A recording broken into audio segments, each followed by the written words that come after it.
noches, bienvenidos. Gracias por conectar con La Mirada. Siempre un placer sabernos en su compañía. ¿Víctor? Así mismo es, siempre para mí un grato placer y un honor estar acompañando a una dama tan distinguida como esta. Hoy nosotros, pues, en este jueves 9 de abril del año 2026, les recordamos, como cada noche, que a través de las redes sociales ustedes pueden estar en contacto directamente con nosotros y con nuestro equipo de producción, @lamirada.tv y @lamirada_tv. También a través de nuestro canal de WhatsApp, 829-761-6773, 829-761-6773 por WhatsApp y en X y en Instagram, para que usted nos haga llegar su mirada a través de las redes sociales. Antes de pasar a nuestro tema de esta noche, que ayer prometimos que abordaríamos a horas del aniversario, del primer aniversario de la tragedia de Jet Set, dedicar el programa a ese desde diferentes puntos de vista. Quiero felicitar de nuevo al Poder Judicial que hoy inauguró la conferencia. Los trabajos se van a desarrollar mañana y el sábado.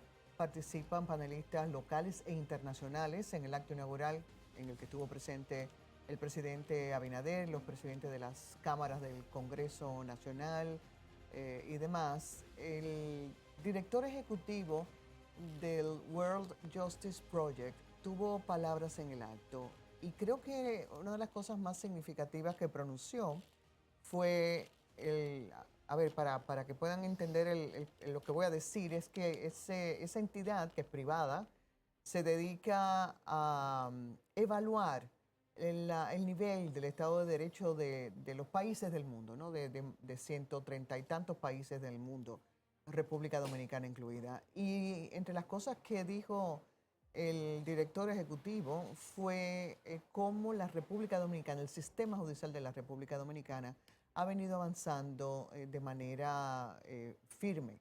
De hecho, en la evaluación hecha en el año 2025, el país avanzó 11 lugares por encima del resto del mundo. Y eso es muy significativo porque ya sabemos que hay muchas cosas que hay que mejorar y eso es uno de los temas sobre los que se pone la mirada también en los trabajos, en esta conferencia, que es un espacio abierto y participativo, no solamente para los servidores judiciales, los jueces, las juezas, sino también para las academias, las entidades de la sociedad civil, etcétera, en procura de hacer aportes, observaciones y, como decía el presidente de la Suprema, Henry Molina, en sus palabras, construir juntos esa justicia del futuro como está diseñada en ese plan de justicia o plan judicial 2034. Ahora sí, vamos entonces a nuestro tema,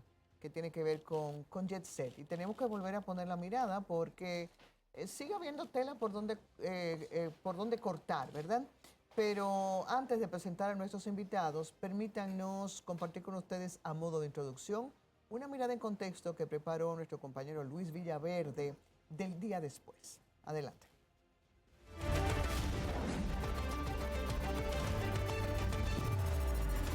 El 9 de abril de 2025, Santo Domingo no durmió, no podía. Pasadas las 24 horas del colapso del techo de la discoteca del Jet Set, más de 300 rescatistas dominicanos trabajaban sobre una montaña de concreto que horas antes era una pista de baile. Bomberos retiraban losas a mano, creaban puntuales improvisados. A ellos se sumaron equipos especializados llegados desde Israel, Puerto Rico, México y otras localidades porque la magnitud de lo que había pasado ya superaba nuestras fronteras. Afuera, familias enteras esperaban detrás de las cintas de seguridad, sin noticias, sin certeza, solo con la foto de alguien en la mano y la esperanza haciéndose cada vez más pequeña, más imperceptible, desapareciendo a medida que corrían las horas. Los escombros ya no guardaban vida, solo guardaban cuerpos y preguntas y respuestas. Y mientras el país lloraba, nadie en el gobierno dominicano podía responder algo tan elemental como ¿cuándo fue la última vez que alguien inspeccionó realmente ese techo? El silencio institucional que ocurrió ese día 9 de abril fue tan ensordecedor como el derrumbe del mismo techo del Jet Set.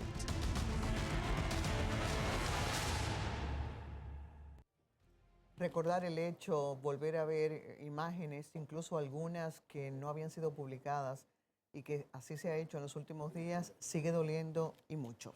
Damos la bienvenida en estudio a nuestros invitados, el doctor Carlos Salcedo, abogado, académico, especialista en Derecho Penal. Nos acompaña José María Llorente, miembro del movimiento Justicia Jet Set, y Jesús Fernández, que es experto en corrupción. A los tres agradecemos mucho que nos permitan, desde sus roles y miradas, tocar de nuevo este tema.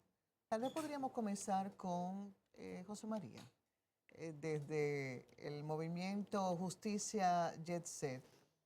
Al día de hoy y cómo ha ido discurriendo todo un año después, ¿qué sigue clamando el movimiento? Bueno, buenas noches. Gracias por permitirnos tener una oportunidad de manifestar algunas de las cosas que son nuestras inquietudes. Y nosotros evidentemente estamos clamando justicia. Quizá la palabra justicia es algo muy genérico, ¿sí? Y de repente yo creo que la manera como pudiéramos definirlo es que el movimiento tiene que ser un muro de contención. O sea, en un país donde sabemos las debilidades institucionales con las que contamos y viendo todo lo que ha acontecido hasta el momento, cómo las cosas se han incidentado en muchos casos, hay mucha indignación, no solamente en la población, sino en nosotros mismos, los que hemos sido víctimas y sobrevivientes, pues notamos que hay una especie de mano muy tenue. Y entonces pues el movimiento pretende ser, como decía, ese muro de contención para que la justicia no se desborde, no se distraiga y lleguemos a las últimas de las consecuencias. Debí decir al presentar a José que él mismo es un sobreviviente de la tragedia, pero perdió a su esposa en el hecho. Doctor Salcedo, ciertamente no solo los familiares de las víctimas, yo creo que todo el país sensato y sensible habría querido estar cerca de la certeza de que a los implicados les hubiera podido tocar la pena máxima, que en el Código Penal actual es muy distinta a la del Código Penal anterior, en cuyo contexto se basa el proceso que se le sigue, lo que indicaría que la pena máxima son 2 años. Así es. ¿Cómo Así le es. podemos explicar todo eso a la gente? Bueno, mira, para nadie es un secreto que una tragedia de esa magnitud parece imprevisible para un legislador de hace 200 años, como es el código que está vigente hasta agosto de este año. Quizá esta tragedia ha hecho revisar todo eso y precisamente el nuevo Código Penal establece sanciones de hasta 10 años cuando hay una torpeza o una negligencia grave. O sea, homicidio involuntario. Homicidio involuntario. La torpeza es un acto precisamente que caracteriza el homicidio involuntario como parte de los elementos del tipo penal. Lógicamente, una sanción de 2 años para una negligencia grave, hoy la vemos, diríamos, muy limitada, muy tenue con relación a lo sucedido. Sin embargo, el legislador le pone un rango, en este caso a los jueces, para fines de sancionar el homicidio involuntario, el homicidio culposo o el de torpeza. Pero ese rango es de 6 meses a 2 años. Increíblemente, por la gravedad de estos hechos, el juez no le queda de otra que sancionar con la mayor de las sanciones posibles dentro de ese rango. ¿Cuál es? 2 años. ¿Por qué? Porque el principio de legalidad en República Dominicana es un muro de contención al Estado en respeto de derechos fundamentales de los ciudadanos sometidos a un proceso. ¿Qué quiere decir eso? Como el derecho penal es de aplicación estricta, restrictiva, porque precisamente el Código Penal y los códigos de esta naturaleza, incluido el procesal penal, son exactamente el límite que tiene el Estado para fines de poder, de alguna manera, perseguir a una persona que ha violado las normas y que al mismo tiempo, al afectarse derechos fundamentales como el derecho de libertad, tiene que haber un muro de contención. Y, por lo tanto, el juez, salvo que se salte la cerca de la legalidad, no puede sancionar más allá de lo que prevé la norma. Y duele eso, ¿eh? Duele bastante porque frente a una tragedia de 236 personas y casi 200 personas heridas, evidentemente que no hay una sanción que no sea una sanción, diríamos, mucho más ejemplar. Sin embargo, desde el punto de vista técnico, la torpeza, la negligencia, la inobservancia de reglamentos, este tipo de omisiones califican como homicidio involuntario en el mundo entero. Lógicamente hay legislaciones que prevén una sanción incluso mucho mayor que la que hoy día ya a partir de agosto prevé el nuevo Código Penal. Hay sanciones incluso hasta de 20 años en algunas legislaciones. En Estados Unidos, por ejemplo, se ha hablado en la República Dominicana, varios abogados, incluso algunos de los cuales desde el principio se me acercaron, con la posibilidad de que se castigue con el dolo eventual o que haya un homicidio preterintencional. Sin embargo, en el caso de ambos delitos, estamos hablando de homicidio voluntario, porque a pesar de que hay una conducta omisiva, en aquel caso esa conducta omisiva fue deliberada. Es decir, usted lo hizo para que finalmente se cayera el techo del jet set. Pues déjeme aprovechar Entonces, en ese caso, lógicamente, no es alcanzado por el tipo penal la conducta. Pero déjeme aprovechar entonces para hacer la siguiente pregunta. A raíz de un video que hay, cuando Maribel Espaillat llama a su hermano por teléfono que estaba de viaje y le dice, este techo se está cayendo, deberíamos suspender. Y el hermano le dice, no suspenda. ¿No podría considerarse eso en un tribunal como homicidio voluntario? Porque se sabía lo que estaba pasando. No esa noche, sino desde mucho tiempo antes. Bueno, la certeza de la caída no la tenía Maribel porque se quedó ahí. El hecho de que se haya salvado no significa, o el hecho de que haya estado, o Antonio antes también, no elimina de ninguna manera la conducta delictiva, la conducta omisiva, del cumplimiento primero del deber de cuidado, de garantía, es una omisión del deber de cuidado, cuidar las estructuras, todas esas señales, incluso advertencias que se fueron haciendo previamente, y esa es una de las advertencias, en adición a la que hacían los técnicos o el utility que tenía, en este caso el establecimiento, es el nivel de confianza que tenían de que eso no se iba a caer. Y lógicamente ese nivel de negligencia tan severo, tan grave, califica solamente como homicidio involuntario. Carlos. Uno quisiera, incluso como abogado de parte, yo aquí no estoy presentando como abogado de representante de víctimas, aunque lo soy, simplemente lo que quiero es como analizando técnico, jurídicamente, analizando claro, el caso, porque a veces las expectativas ciudadanas exceden el ámbito de lo que la norma establece. Sí, el dolor provoca y la indignación provocan eso, sí, claro. porque a veces la emoción genera un sentimiento, el dolor, todo lo que esto conlleva, que no necesariamente respeta o conoce o se compacta dentro de lo que es el marco jurídico. En ese caso, Carlos, dos cosas. Primero, ¿qué jurisdicción hay?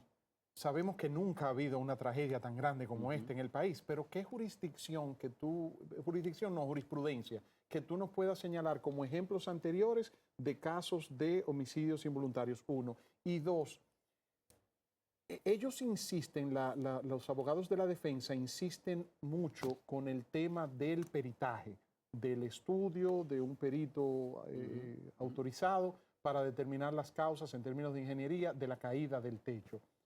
Porque sin eso no se puede determinar cuál fue la causa. ¿Hasta qué punto tiene eso, es determinante, es esencial para el conocimiento del caso? Esas dos preguntas. Bueno, primero, yo he tenido en apenas 40 años de ejercicio de esta profesión, he tenido múltiples casos, de una parte y de la otra. Recuerdo representando a los ejecutivos de Copegas en Santiago, donde explotó. La explosión de la bomba. La explosión, yo fui el abogado de los ejecutivos que fueron sometidos por homicidio involuntario. Fueron sancionados efectivamente a un máximo de 2 años de prisión suspendida. Logramos la suspensión por razones técnicas, lógicamente, pero no fueron a la cárcel, pero finalmente fueron sancionados con 2 años de prisión. ¿Tú eres el abogado de los dueños o de las los víctimas? dueños. De los dueños de la planta. Ahí no era abogado de víctimas, ahora soy abogado de víctimas. Pero he tenido múltiples casos. En los dos lados. De los dos lados, y la jurisprudencia ha sido constante en ese sentido. Por lo tanto, esta experiencia, que ellos fueron 12 muertes, 12 personas fallecidas, y tú dirás, bueno, es que exponencialmente la cantidad de personas que en este caso son víctimas, muchas de las cuales están como actores civiles, querellantes y acusadores privados, pues se justifica una dimensión mayor de la pena. Sin embargo, la represión permitida por la norma no alcanza más de los 2 años. Es decir, lo digo como abogado que sirve de Claro, parte claro. y parte. Y Sí, con claro. Y lo relación al segundo, informe, ¿cómo? con relación al Al informe, peritaje. sí, Miren, tal como lo dije, yo tengo que ser objetivo. El dolor que uno siente por esta tragedia es indescriptible. Humanamente, el paso del tiempo, la gravedad no puede eliminar el Claro. paso del tiempo, lo grave de estos hechos. Ahora bien, yo advertí como abogado de parte de víctimas en el proceso que el Ministerio Público debía permitir la participación de la defensa en el peritaje que estaba haciendo a cargo de la UNESBIE. ¿Por qué? Porque prevía, por mi experiencia, que eso iba a ser, si el Ministerio Público omitía la asistencia, responderle a eso. ¿Para qué? Para que hayan otros objetos, otras finalidades del peritaje, otras para que no otros cuestionen, elementos. para que no se agarren de ahí y cuestionar el informe. No, y a que además le dieran la oportunidad de o hacer otro peritaje en el proceso de investigación a lo que tienen derecho, porque de no hacerlo, y fue lo que pasó, que omitieron eso el Ministerio Público, finalmente ante el juez de la instrucción de la fase preliminar, de la fase intermedia, iba a ocurrir lo que ocurrió. Lo advertimos públicamente, está grabado. Permítanle que ese contraperitaje o que esa participación sea posible. ¿Por qué? Porque el proceso penal se comporta de manera contradictoria. No vamos a un linchamiento. No vamos a un linchamiento. Porque el linchamiento es enemigo de una sentencia que finalmente se pueda sostener en la Corte de Apelación o en la Suprema Corte de Justicia. Hemos visto muchísimos casos en los cuales esas debilidades permiten que la defensa se escabulla en la Corte Dentro o en del la Suprema tecnicismo Corte de jurídico del Justicia. procedimiento. Porque los tecnicismos no están hechos al azar. El proceso es para reconvertir el proceso y redescubrir la verdad. Y todo el proceso es para garantizar tutelas para tutelar derechos, para garantizar principios procesales. ¿Para qué? Para que al final resurja una sentencia legítimamente defendible. Por eso los juicios son orales, públicos y contradictorios. ¿Para qué? Para legitimar en democracia las decisiones de los tribunales. Jesús, ese peritaje pagado por los implicados, Los imputados. los imputados, Sí. bueno, para fines del Sí, país para- es la misma historia. Lo que pasa es que, llevándome del tecnicismo sí, jurídico. Pero es ya a que- este nivel son acusados, imputados en el proceso de investigación. bueno, pues mira, con más Ni razón. implicados ni imputados, de los acusados. De los acusados. Jesús, ya no hay material ahí que analizar. ¿Qué peritaje van a hacer? Mira, yo tengo 30 años en inspección de estructura, sean barco, puente, edificio, etcétera. Y en ambiente marino, que eso es un ambiente marino, no hay mucho que investigar con los retos que quedaron. Si tú te quieres ir a los retos, vas a encontrar concreto débil, carbonatado por efecto de la sal cayendo a través de los años. Vas a encontrar acero corroído que todavía está ahí. Hay columnas que rompieron y tú ves el acero que estaba dentro del único que ya estaba corroído. Pero Tú eso vas a lo encontrar- limpiaron. No, todavía queda. No, hay partes que están en la estructura. Tú vas hoy, tú vas a ver varillas que están corroídas dentro. Tú que y estabas sí, ahí anoche, No, hasta ahí yo no llegué. están ahí todavía. Pero el caso es que lo que te quiero dejar dicho es que limpiaron los escombros y eso. sí, limpiaron los escombros que cayeron, pero no lo que quedó. Lo que quedó está ahí, es un ok. testigo todavía, El esqueleto. el esqueleto. Pero si tú sumas, hay una institución que se llama National Association of Corrosion Engineers, donde yo pude estudiar. que ellos Agencia te- de corrosión. corrosión. Si tú analizas un edificio con todo lo que pasó ahí y tú sencillamente entras a los libros, le pones un estándar a cada caída, tú harás una foto, yo te envié, que te va a decir sencillamente qué pasó antes, no después, antes se veía venir. Si tú tienes un edificio cerca del mar, donde se acumula la sal y llueve, y ese edificio tiene filtraciones, sencillamente esa sal te va a caminar al edificio. Entonces, cuando la sal toca el acero, todos sabemos qué pasa, se corroe. Cuando el acero se corroe, pierde el edificio su fuerza estructural. ¿Por qué? Claro. Porque el concreto, tú lo aprietas, él es maravilloso. Tú lo comprimes en un banco de prueba, le das 330 kilogramos por centímetro cuadrado y él, si explota, ya tú sabes que fue un concreto 330. Jesús, pero escúchame, no me pongas ese ejemplo, no me digas eso, porque no quiero desviar el tema. Pero hay un edificio ahí que tiene 40 años frente al malecón con Máximo Gómez, que eso le está dando el salitre y la cosa, el que era de abandonado. Bancomercio, ¿te acuerdas? Sí. Y eso no se ha caído. Ahí vamos, ahí vamos. Mira, el mantenimiento es la vida del ser humano, del Y hay varios en edificio, el malecón, del así. planeta. Fíjate, hay 4 mantenimientos donde yo estudié, que me enseñaron, está el predictivo. ¿Cuál es ese? Cada 10 años yo voy a tapar, un ejemplo, un tanque que tiene azufre, gasoil, que te acumula azufre, como la refinería, que lo hacen Roger Sánchez, un ingeniero experto, y cada 10 años lo destapa, lo va destapando, pero cada 10 años le da una capa extra, aunque esté buena. Eso se llama predictivo. Tú estás evitando algo que tú sabes que va a venir. El azufre con el acero lo corroe y te lo destruye, te pica el tanque, se derrama ese combustible y se baja completo. Entonces, el predictivo está. Viene preventivo. ¿Cuál es el preventivo? Bueno, yo estoy mirando que tengo una filtración, yo estoy en un ambiente salado, esa filtración me va a corroer el concreto, porque la corrosión no es solamente los metales. Cuando a ti te cae un ácido en un piso, eso es una corrosión. Entonces tú dices, bueno, esa agua salada me va a dañar mi varilla. El Palacio de Justicia le pasó. Creció la varilla, como le dicen algunos ingenieros, que engorda. No es que engorda, las vacas son que engordan. Se expande porque ya está un proceso de corrosión. Para que esa varilla no se oxide, yo tengo que tener mi concreto con un pH sano. El pH del concreto debe ser 14. Cuando la lluvia ácida, que ya está, el cambio climático, dicen que no, pero está.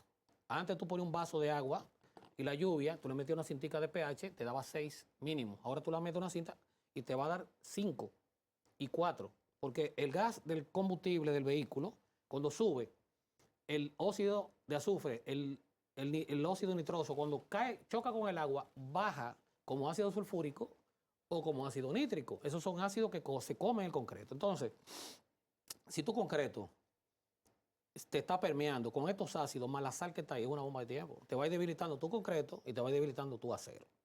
Entonces, en este caso, tenemos luces muy largas de un hormigón post-tensado, que es un hormigón sencillamente que depende 100% de su acero, de su concreto, de su calidad, que siempre es un concreto muy bueno. O sea, un edificio de 60 años, ese concreto era bueno, pero cuando tú le quitas la habilidad al acero de mantener en tracción el concreto, a 330 él te aguanta, ahora a 30 él rompe.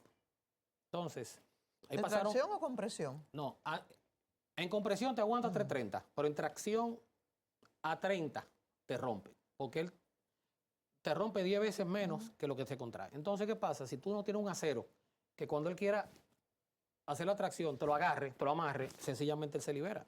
Entonces, tenemos un tema que también son los fuegos. Aquí en este país nos hemos descuidado con el tema de incendios. Los incendios te colapsan edificios. Ahora en China se quemaron como 40 edificios juntos. Ninguno se cayó. Pero el acero, cuando le da calor, se debilita, como pasó en la Torre Gemela, se debilita sencillamente, se vuelve un chicle a 500 grados. Aquí, un fuego celulósico es mueble, no es combustible. Alfombra, tú tienes 500 grados. Si tuviera, mira esa viga que es de acero, se te debilita. Inmediatamente le da, pierde fuerza, pierde rigidez y se flexiona, se vuelve un chicle y te cae el edificio. Entonces, fuera de aquí, norma, que esa viga que está ahí esté pintada con un intumescente, que sencillamente es una pintura que crece cuando hay fuego y te aísla el fuego de tu acero para que se mantenga frío. Entonces la pregunta, perdón, que me desvié un poco. No, que si hice O sea, una comparación con lo de... Ajá. Porque otros edificios no. Exacto. Ahí voy, exacto. Mira, las luces largas son peligrosas porque tú no tienes columna. Cualquier mínimo fallo se te puede caer. Un ejemplo, Perdón que interrumpa. ¿A qué tú llamas luces? luces largas. Bueno, La tú tienes- extensión de una Tú viga. tienes, tú tienes un plato, vamos a hablar No, para no, tú tienes un plato no largo. confundir. No puede negar que es arquitecta La la señora. extensión de una viga. Exacto, tú tienes un plato largo que se agarra en un extremo y en el otro. Entonces, sencillamente, no tienes una columna. Apoyándose en las dos. Solamente los dos extremos. Tú tienes ahí que tener mucho cuidado con tu estructura porque tú tienes una debilidad per se. Porque tú dependes de un torón, que es el cable de acero que está adentro, que te mantiene tu viga T o doble T, la arquitecta sabe lo que estamos hablando, te la mantiene en tracción. Entonces, algo que pasa... Para que la pared no... No, sencillamente tu tracción, tu techo está así, Ajá. porque tu cable te lo está dando. Si tu cable se debilita, tu techo baja, porque no ¿Pero tiene qué quien... cable? ¿Hay un cable adentro de la viga? Sí, El acero. El acero. es el que hace la- Mira, el Ok. pertensado que yo pude ver aquí era un post-tensado. Son diferentes en la formación, pero el post-tensado se combina con varilla, con acero, para darle estructura al elemento. Entonces, aquí yo me di cuenta, luego de que el potensado estaba totalmente quebrado, debilitado, porque si colapsó fue sencillamente por dos razones. Dicen que es sobrepeso. Mira, arquitecta, yo creo que el elemento que había ahí lo debilitó mucho el fuego anterior que tuvo, porque sencillamente el metal se expande. Entonces, si tú tienes algo en tracción, El que ellos tuvieron con la el planta. que tuvieron 2 años antes, Sí, exactamente. con la planta de emergencia. Eso, vino una persona de allá de la Asociación de Corrosión, me hizo el favor, porque Sotoprotege es una fundación que nace luego del IEC, que es para decirle al país, señores, cuidémonos aquí, cuidémonos los puentes, cuidémonos los túneles, cuidémonos los tanques, que aquí va a colapsar muchas cosas por mantenimiento. Es O sencillo. sea, la explosión de la planta de electricidad. No explotó, cogió fuego. Sí, Ese cuando fuego... el cortocircuito del tanque del Paleolude de Sur. Exacto. Ajá. Cuando tú le metes calor a una estructura y tu acero se expande, se distiende, sencillamente tu Pierde su hormigón pierde propiedad. tracción. O sea, perdón, y perdonen mi ignorancia en la materia. Bueno, sí, porque cuando la Torre Gemela era que el calor del combustible que se quemó El con el acero se avión. expande. O sea, que el fuego de la planta, o sea, el fuego, el incendio, eso seguro. debilita Lógico. Mira, vamos a ponerlo para que no entienda la cámara. Yo tengo una viga larga de concreto que tiene un cable adentro que sencillamente De acero. de acero. Que Se el llama, fuego- se llama un torón, exacto. Ok. Te la mantiene así para que ya no... Porque si tú le quitas el cable, ya se rompe, como una Ok, galletita. eso es lo que le da la Te fortaleza. le da la fortaleza. Pero Ok. junto con el torón, normalmente le pone una camada de Eso es varilla. como la varilla de la viga. Exactamente, pero esta estaba combinada. Tenía, tenía varilla, barra de refuerzo, y tenía el torón en el medio. Fíjate, si el torón se mantiene en tracción, difícil se quiebre. Muy difícil. Pero después de 30 años, 40, 60 años, lluvia, Salitre. ácida, salitre, Eso que usted dijo, los filtración constante. La filtración es enemiga de la construcción porque la filtración te entra el agua salada del mar o el agua con lluvia ácida o aguas per se. Y te va, lo primero que te hace es que te va carbonatando el concreto. Cuando el concreto recibe esa lluvia ácida, el concreto es alcalino, va perdiendo el pH. Y llega un momento que tu concreto que te protege la varilla del óxido, porque el óxido tiene varios pasos, el sulfato ferroso, el férrico, van pasando hasta que llega el rumbre y se te Entonces, desbarata la varilla. Perdóneme, entonces, Carlos, toda esa explicación que él está dando, desde el punto de vista técnico, como un profesional en ingeniería, en arquitectura, en todo lo que es la infraestructura, es lo que se necesita en el informe del peritaje para poder darle forma al expediente jurídico. Claro que sí. Primero el peritaje que Pero ya... hay que traducir todo eso técnico en lo jurídico, y eso es lo que se hace a través del informe del peritaje. Claro, y bueno, los técnicos, los ingenieros que participaron en el informe que tiene el Ministerio Público como parte de las pruebas que soportan la acusación, tendrán que dar, incluso recrear el informe en audiencia. Ya han sido aportados y evidentemente todos esos detalles técnicos que están Y desglosados entonces, ¿qué es en lo el que ha hecho peritaje, ¿qué es lo que ha hecho la defensa? Decir, no, yo no creo en este informe que ustedes hicieron, déjenme a mí hacer uno. en la solicitud que hicieron durante el proceso, al inicio de la fase preliminar, indicaron exactamente cuál es el objeto del contraperitaje. Y cada uno de los objetos es para contradecir las conclusiones del informe Del que ya pericial existe. que el Ministerio O Público sea, depositó. Lice me hizo una auditoría y presentó un informe de una auditoría y yo le digo, no, espérate, déjame yo buscarme un auditor y presentar otra auditoría, una contraauditoría. Es como si fuera una versión, diríamos, diferente, a cargo en este caso de la defensa. ¿Para qué? Para controvertirla. Y si el informe del Ministerio Público, el que se presentó primero, que El lo de presentó- ONSBE. Ajá, el de ONSBE, dice una cosa, y el informe que ahora el juez autorizó que ellos puedan No es que presentar... va a decir otra, obviamente. Eso exacto. júralo. Entonces, ¿qué Sí. va a pasar? ¿Qué pasa ahí? ¿El juez es que determina? Y el juez no es ingeniero, no tiene... Pero para eso van a estar los técnicos explicando el resultado de cada uno de los O peritajes. sea, que antes de enjuiciar la responsabilidad penal de los propietarios, de los hermanos Cepallá, primero habría que confrontar los informes de los peritos. Mira, hay informes, hay, diríamos, diferentes tipos de pruebas. En materia penal hay una libertad de prueba. Hay testigos, hay informes periciales, hay documentos y hay elementos materiales. Videos, testimonio. Sí, todo lo que son, diríamos, pruebas materiales también la hay. Cada una de esas pruebas son analizadas. Ahora bien, al final, incluido el peritaje, quien hace la valoración en base a la calidad de la prueba, la relevancia, la utilidad, la pertinencia y la legalidad, esos 4 elementos, va a determinar el valor que le otorga a cada prueba. Por ejemplo, si el informe del Ministerio Público es débil porque los peritos que están ahí no tienen la calificación para haber indicado la causa del colapso, evidentemente que la defensa tendrá la oportunidad de rebatir cuestionar, claro. y cuestionar a cada uno de esos técnicos porque no reúne las condiciones. Lo primero que se hace es calificar al técnico en la audiencia. para ver si el informe es el resultado de una persona que no tenga imparcialidad, independencia, ni cualificación o calificación técnica. Ahora bien, la defensa busca otro que entiende que tiene calificación, pero yo he hecho un análisis, por ejemplo, de las personas que aportaron ellos. No voy a adelantar las debilidades que tienen los Coño, técnicos Carlos, de ellos. espérate, pero que está fuerte eso. Ahora tú me estás complicándome el asunto. Perdón, José porque María, ahora a la el luz juez, de lo que, perdón, Víctor, porque se nos va a ir el tiempo, a la luz de lo que mencionaba en su primera exposición el doctor Salcedo, de que, claro, la pena máxima para homicidio involuntario, como reza en 2 el años. Código Penal que vigente todavía, son 2 años. ¿Qué más se puede esperar? Bueno, a ver, nosotros como movimiento, y en mi caso particular también, que me creé yo de manera personal, nosotros no estamos promocionando o promoviendo la ilegalidad, ¿ok? Yo creo que aquí hay cosas que... Yo creo que aquí permíteme hacer un comentario que me desvíe un poquito de la pregunta, Lo que pero... necesites. Yo creo que es una pena terrible lo que está ocurriendo. Y yo te voy a decir por qué. No solo porque fallecieron 236 personas. Es que el abogado acaba de decir que hubo una tragedia donde fallecieron 12. ¿Ok? Y no se hizo nada. ¿Ok? No fue suficiente con que murieran 12 en ese momento para que las cosas cambiaran, para que lleguemos a 236 y no ha pasado nada. Y no está ocurriendo nada para que cambie nada. ¿Ok? Entonces, el punto está que tenemos que hacer que entre el mar y nos lleve a todos. ¿Ok? O sea, ¿dónde está el punto de corte? El movimiento procura que nada similar vuelva a repetirse, ¿no? Estamos procurándolo. Pero aquí está el doctor, están ustedes como comunicadores y está aquí el experto técnico.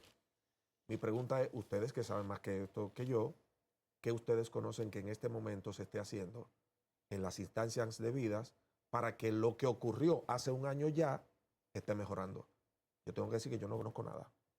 No, porque inclusive hasta se falla en las inspecciones que deben hacerse a las nuevas edificaciones, estructuras y demás. O sea que... Entonces, ¿qué vamos a esperar? Que cuando llegue el momento digan 2 años. Estamos siendo justos, se está haciendo justicia. Bien. ¿Y lo demás qué hacemos? No, pero José María, yo lo veo peor que tú. Y perdóname, yo estoy más pesimista que tú. Bienvenido al grupo. No, pero mira qué es lo que pasa, Liceo. O sea, escuchando al doctor Carlos Salcedo, y lo felicito porque él es abogado de varias víctimas, pero él está haciendo un análisis objetivo. Claro. Doctor, según lo que usted me explicó con relación a las explicaciones que nos hizo Jesús con el tema del peritaje del asunto, ¿qué tiempo tomó el caso de la planta de las 12 personas fallecidas de Moca? ¿Qué 3 tiempo? años. 3 no años. Fue en Santiago. Ok, en Santiago. Mire por qué le digo. ¿Quién es que determina todo eso? El juez, a él que le corresponde, ¿verdad?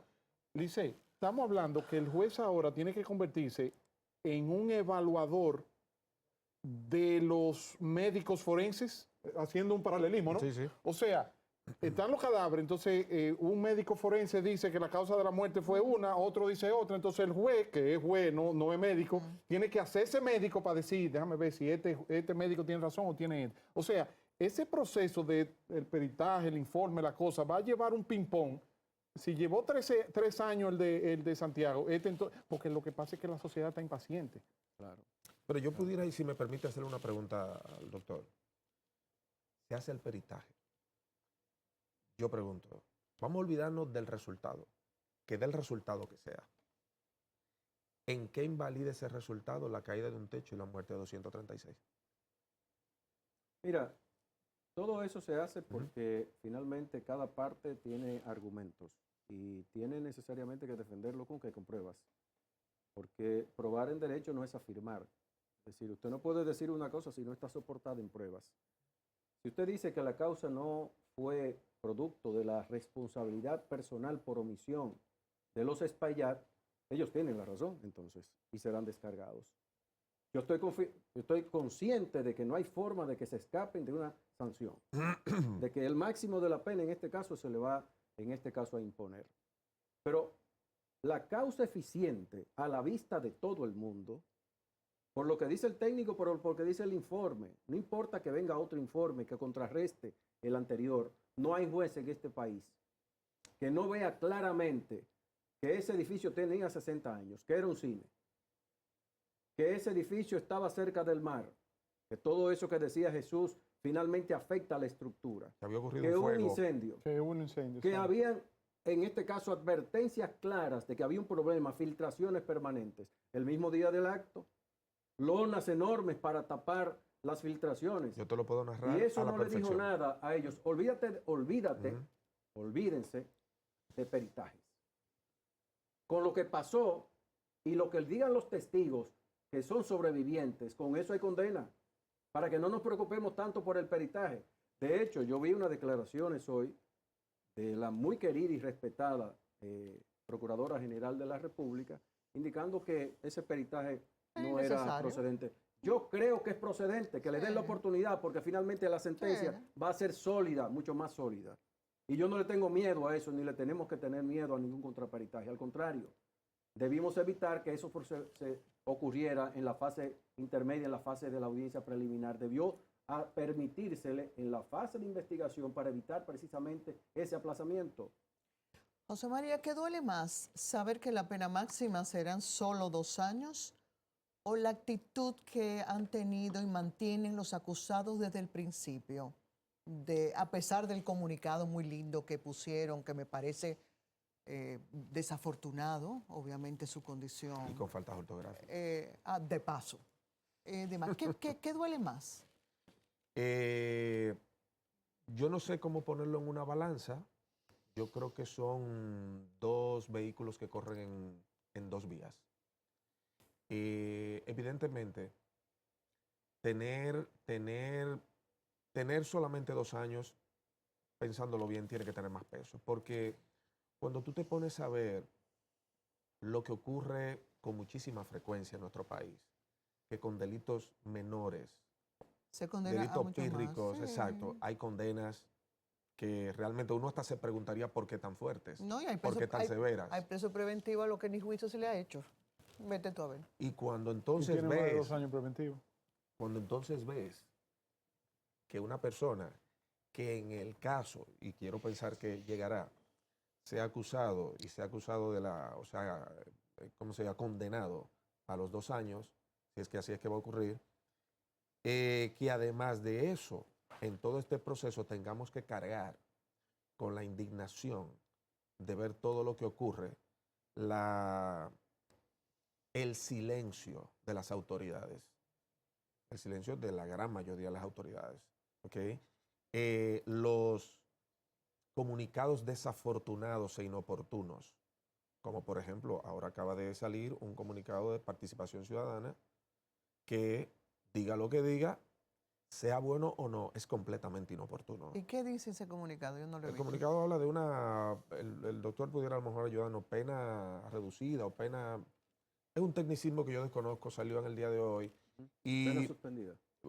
no habla de pena suspendida, habla de como de reducir, es como una especie de negociación de aceptar la culpa, reducir el tiempo de todo el proceso y que se reduzca la pena.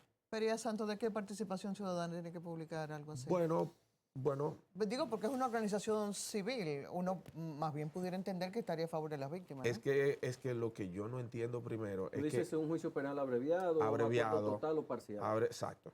Entonces, en términos técnicos, yo no quiero entrar ahí porque yo no soy abogado. Lo que entiendo es que mirándolo como víctima, como que estamos conmemorando el primer año, ¿ok? Tenemos no solamente que enfrentarnos a una condena que si llega a ser es muy laxa, ¿ok? Si además de eso tenemos que ver el silencio de las autoridades, no hay cambios, No, pero perdón, hay José María, burla. las autoridades, por lo menos en la parte de la magistrada Procuradora General de la República, de Jenny Berenice, y el magistrado Camacho como procurador de persecución, ellos han mantenido una No, actitud muy firme no, pero como cuando- autoridades judiciales. No, pero fíjate, cuando yo hablo de autoridades, las autoridades que yo me refiero no son exclusivamente las de justicia, ¿ok? O sea, cuando yo te digo silencio, me refiero a silencio de que no hay nada que esté evolucionando a que esto no vuelva a ocurrir. Es que esto puede ocurrir mañana otra vez. Sí. Es que el Hotel Jaragua hace poco van 2 veces que anuncian lo mismo. ¿Entiendes? Entonces nosotros estamos actuando como hemos actuado siempre en este país, y lo comenté en el acto que tú participaste. El Yexet, o la tragedia, el holocausto que es para mí, el Yexet, es una evidencia de lo que nosotros somos como país. O sea, nosotros pudiéramos coger el caso Yexet, convertirlo en un caso de estudio para que se defina como el caso que define la República Dominicana por completo. El que quiera conocer la República Dominicana solo tiene que mirar todo lo que ha ocurrido. Ahí, deficiencia, inobservancia, no me importa, pero que todo eso ocurre porque no hay consecuencias. O las consecuencias dependen, uno, de leyes muy viejas, como en este caso, ¿ok? O de tráficos de influencias. Eso que dice José María, doctor, el licenciado Ángel Locuar, que también es abogado de varias víctimas, Sí. nos ha dicho varias veces en el programa, a Lisette y a mí aquí en el estudio, que el Estado, que no se puede concentrar solamente la responsabilidad penal de los dueños de la discoteca, sino las autoridades. Lo que dice José María, Obras Públicas, MIBET, del Ayuntamiento, o sea, ¿cómo evalúan ustedes la responsabilidad de las instituciones gubernamentales del Estado en ese hecho? Mira, yo hice un análisis pormenorizado de la normativa vigente en relación con las posibles responsabilidades administrativas, civiles y penales de todos los que son intervinientes en el proceso de evaluación previa, para poder de alguna manera adelantar lo que debe prevenirse. Es decir, aquí hay un problema de previsión, al mismo tiempo de todo lo que tiene que ver con la prevención para evitar ese tipo de colapso. No hay una sola legislación que tenga robustez para fines de sanciones penales contra ningún funcionario, ni del ayuntamiento, ni de obras públicas, ni de MIBET, ni de nadie. Y lo que dice José es cierto. El disuasivo fundamental, la enseñanza lamentable de este hecho es, primero, la sanción. Perfecto, ya se modificó el código. Y perdón, Carlos, mayores. el Pero ¿qué director se ha del hecho? Departamento de Planificación Urbana dentro del Ayuntamiento del Distrito Nacional falleció como una de las víctimas, él y su esposo, y dejaron 2 niños en la orfandad. Y el Pero hijo, fíjate y el tú. hijo del ministro de Obras Públicas. Claro, pero fíjate tú, la ley Y su 176 nuera, su esposa. que o sea, rige la los esposa. ayuntamientos, el Distrito Nacional y los demás ayuntamientos, lo que establece son facultades de intervención en las edificaciones privadas por parte del ayuntamiento para fines de supervisión y vigilancia del comportamiento de esa estructura y para prevenir un daño. No una obligación, ni siquiera con consecuencias penales, porque si hay una obligación tiene que haber, evidentemente, lo que es un corolario claro. de eso, que sería la sanción. Pero ¿qué han hecho las autoridades? Yo sugerí desde el primer momento a los abogados que se acercaron a mí, que iban a acusar, que iban a demandar a las autoridades, sí, hay de posiblemente algunas sanciones civiles que sean procedentes, pero cuando tú haces el análisis profundo, técnicamente hablando, va a ser muy difícil encontrar una sanción contra ellos que derive de la norma. ¿Y qué han hecho las autoridades? Hagan un levantamiento de la norma, incluso sugerí cada una de las normas a modificar y cuáles leyes nuevas hay que producir para evitar que eso ocurra. Pero no solamente la norma, es en términos operativos, cada una de las instituciones, ¿qué debe hacer internamente por la vía reglamentaria después de la ley para que internamente también haya un nivel de fiscalización y control, incluso desde la óptica ciudadana? Fíjate, Entonces yo creo que eso, José, tienes toda la razón.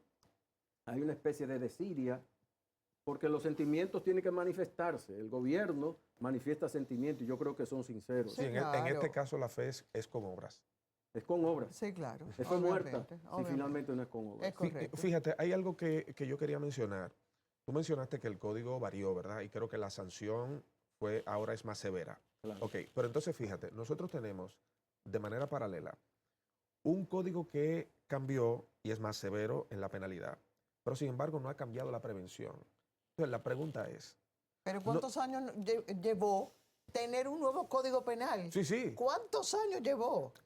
que coincide que lo aprobaron poco tiempo después de que esto ocurrió. Y que va a estar vigente a partir de agosto. Yo creo que eso es otro programa. Sí, claro. Pero fíjate que cuando tú ves eso, entonces, ¿qué perseguimos? La pregunta es: ¿qué perseguimos? Nosotros perseguimos que no importa que siga ocurriendo y lo penalizamos más, o estamos tratando de que no ocurra. Claro. Porque entonces 2 cosas que tienen que estar como un eslabón intricado.